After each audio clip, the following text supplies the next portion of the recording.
Hi, everybody. It is the Weather Blender blog for December 3rd. It's a Friday, 2010. We're getting ready for a weekend storm here, but it's going to be fast mover, and a lot of us are going to see very little snow. Some of us in far southern West Virginia, southeast Kentucky, and let's say even further south of that will be the areas that pick up the most snow, southwest Virginia. Now, we do have advisories already posted on the National Weather Service in West Virginia and across Ohio, southern Ohio, and northeast Kentucky.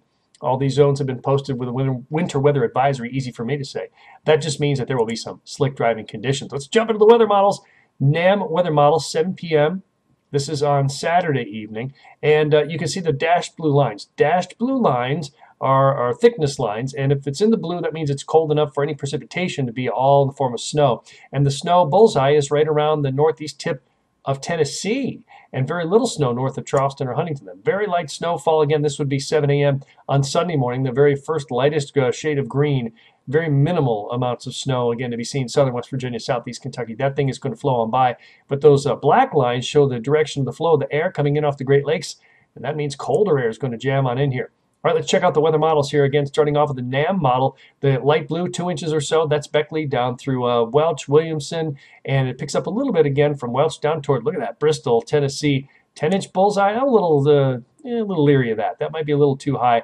This is just the same model, a little different version of a little twist on the math. Again, very little snow, Charleston, Huntington, like 1 to 2 inches of snow. And if it falls during the day, I think a lot of that melts on the roadways, mainly on the grassy surfaces is where you'd see that with your bullseye again over, say, Johnson City, Tennessee. Now, this is not in inches. This is just another one of those maps, another model here to show you the thicknesses. So it is cold air. It will be in the form of snow, and the bullseye is southwest Virginia, just into southern West Virginia. Another look at a couple of other weather models. The GFS model, this is actually in inches of snow. Yellow is about 3 inches, and the green is 4 to 6. And that's all on the western-facing slopes of West Virginia. And again, it just displaces that a little further north. So you're talking about 25, maybe 30 miles farther north than, maybe more than that, actually, if I look at that now. Looking down into Tennessee, you can see that bullseye is gone. That's interesting. So if you're around the Bristol area, there's a choice for you. 10 inches or nothing. Wow.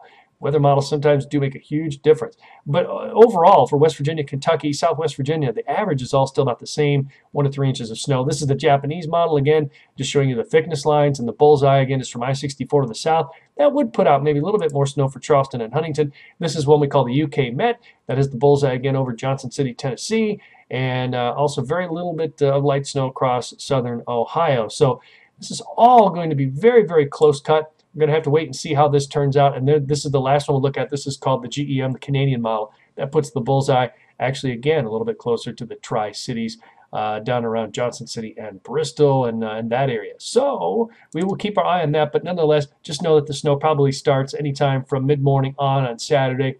An inch or two for, let's say, the Charleston, Huntington area on the grassy surfaces. Southern West Virginia probably sticks on the back roads, the bridges, the overpasses. Southwest Virginia probably have to go out and shovel a little bit on Sunday morning. Southeast Kentucky, far southeast Kentucky, and certainly out in the western mountains of North Carolina. So that's the scoop for now. We'll keep you posted with more here on the Weather Blender blog.